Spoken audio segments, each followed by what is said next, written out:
Assalamualaikum warahmatullahi wabarakatuh.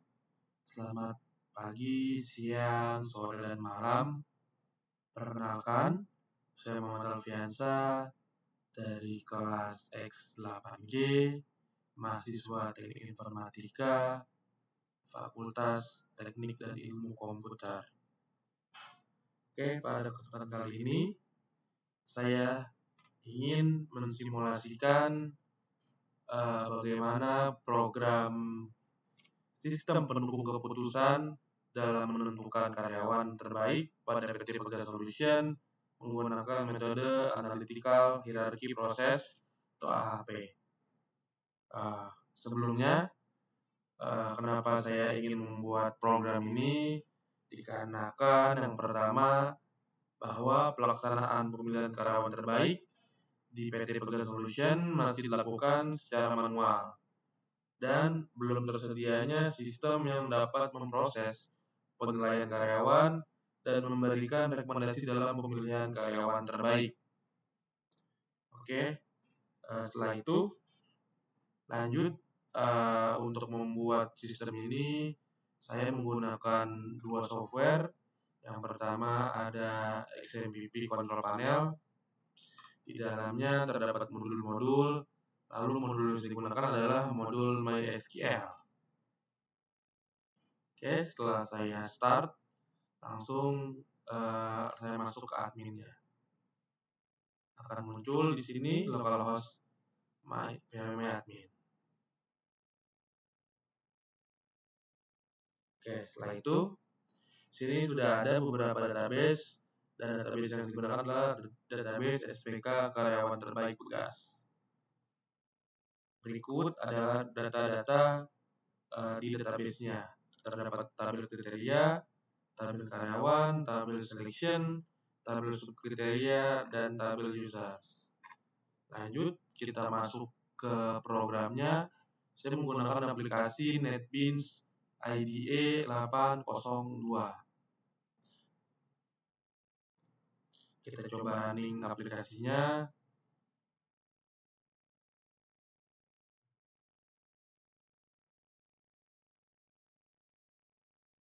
Oke, aplikasi NetBeans IDE 802 sudah terbuka. Lalu di sini kita pilih projectnya, yaitu project SPK karyawan Pegas. Lalu kita running di sini. Setelah itu, setelah di running nanti akan muncul halaman login. Di sini tertera bahwa perusahaannya merupakan perusahaan dari Pegas Solution, dan di sini juga tertera nama aplikasinya, yaitu aplikasi sistem pendukung keputusan karyawan terbaik. Di halaman login ada pilihan untuk username, password, lalu ada juga tombol register dan tombol login. Lalu kita coba login menggunakan username admin dan password admin. Jika berhasil, maka akan muncul message login berhasil. Jika tidak, maka akan muncul login tidak berhasil. Setelah itu, setelah berhasil login, kita masuk ke aplikasinya. Di sini tertera dashboard dari aplikasinya, dan di samping kiri ada beberapa panel terkait dengan data-datanya. Yang pertama ada data karyawan, data kriteria, data subkriteria, seleksi, dan cetak laporan. Baik, sebelum kita menentukan dan atau menginput data karyawan, kita perlu menentukan data kriteria. Nah, di sini ada beberapa kriteria yang sudah saya set atau saya lakukan. Yang pertama ada kriteria sangat penting ke-1, kriteria penting ke-2, kriteria cukup penting ke-3, dan kriteria biasa ke-4. Nah, setelah saya memilih, maka di sebelah kanannya akan muncul hasilnya. Hasil dari untuk penentuannya dengan menggunakan kriteria apa aja. Setelah itu, setelah kita set kriteria, Lalu kita masuk ke data subkriteria. Nah, di sini akan lebih dalam lagi dan lebih jelas lagi dalam menentukan kriterianya. Di kolom kiri terdapat ada subkriteria kepentingan kedisiplinan. Di sini ada 3 drop down. Nanti tinggal kita pilih mau opsi mana yang akan kita prioritaskan. Di sini ada 3 prioritas. Yang pertama, sangat penting ke-1, cukup penting ke-2, dan biasa ke-3. Nanti kita akan pilih sesuai dengan kemauan kita. Lalu di bawahnya ada kepentingan kinerja dengan isi yang juga berbeda-beda. Lalu ada kepentingan kerjasama juga dengan subkriteria yang berbeda, dan ada kepentingan inovasi dengan subkriteria yang berbeda juga. Oke, selanjutnya kita lihat di kolom kanan. Kolom kanan adalah hasil dari penentuan subkriteria yang akan kita gunakan di aplikasi ini.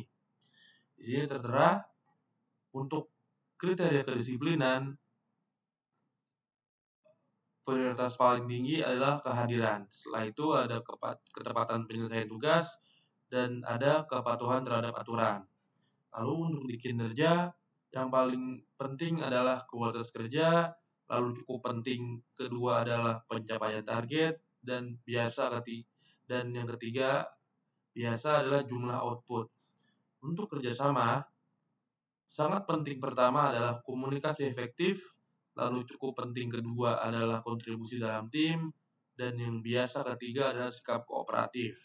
Lalu untuk inovasi, sangat penting yang pertama adalah pemecahan masalah kreatif, cukup penting yang kedua adalah ide perbaikan proses, dan biasa yang ketiga adalah pengembangan metode baru. Nah, setelah kita melakukan penentuan prioritas apa saja yang kita butuhkan, selanjutnya kita memasukkan data karyawan.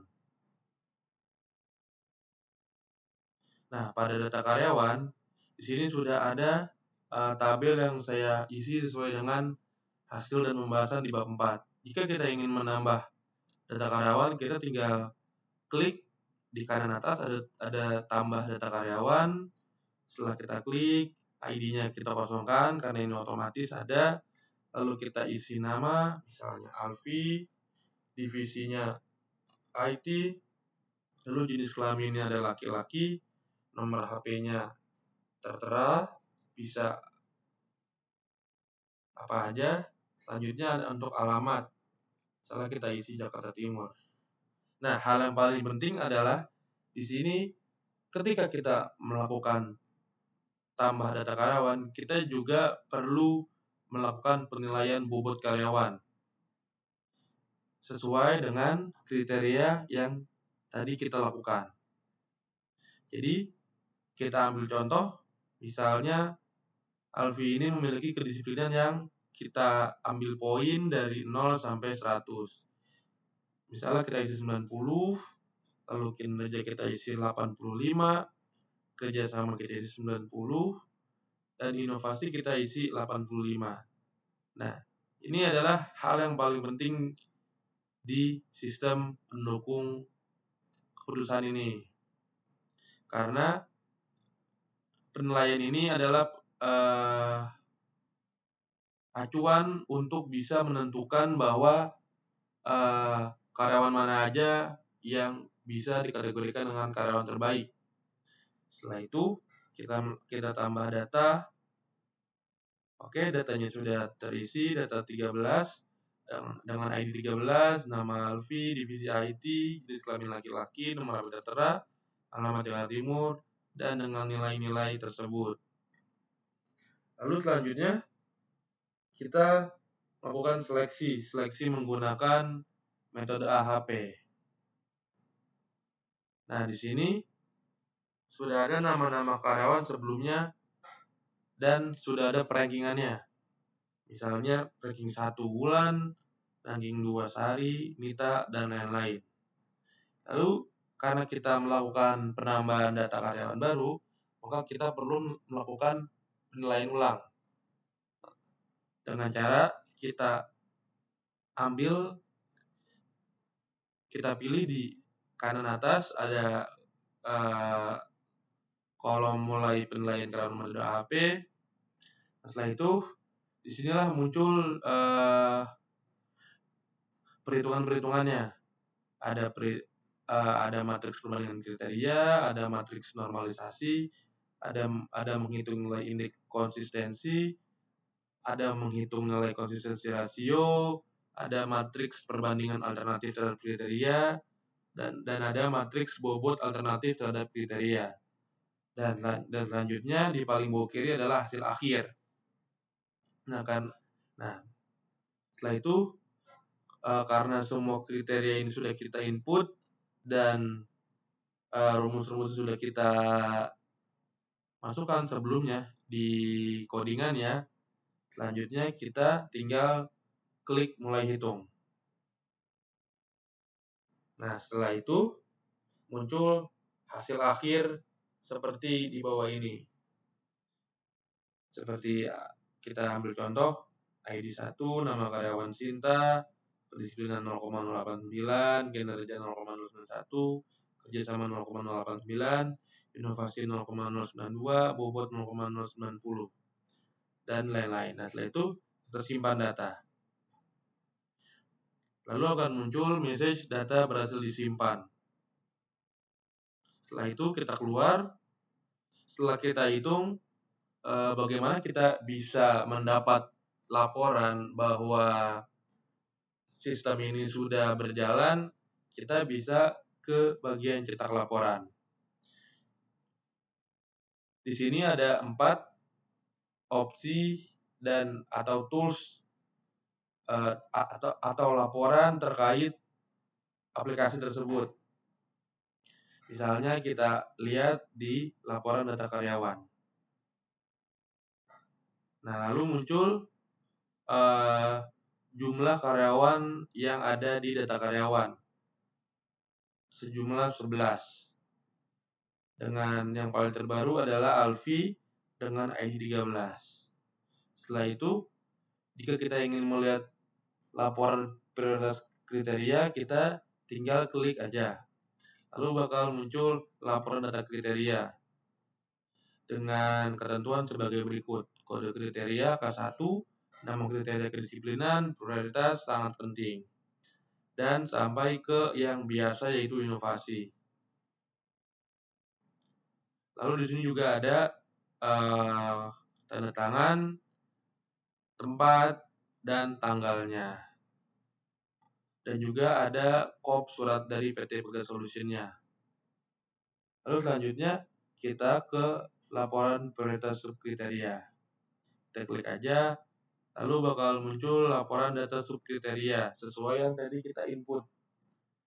Dari mulai K1 sampai K4, dari mulai kedisiplinan sampai inovasi, dan lain-lain. Lalu selanjutnya adalah yang paling utama, yaitu laporan hasil seleksi. Kita buka.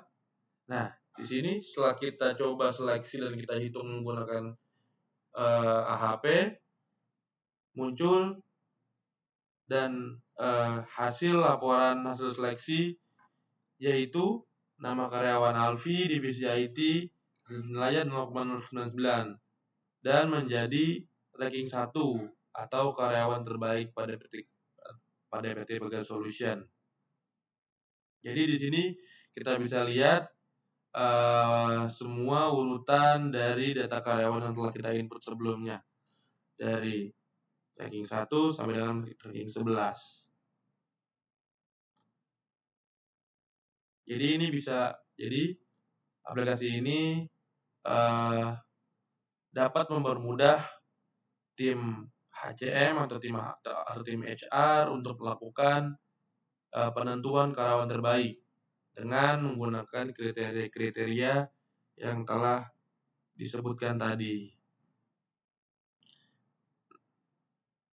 Oleh karena itu, dengan ini maka simulasi aplikasi Sistem pendukung keputusan dalam menentukan karyawan terbaik pada PT Pegas Solution menggunakan metode AHP telah selesai. Atas perhatiannya, saya ucapkan terima kasih. Wassalamualaikum warahmatullahi wabarakatuh.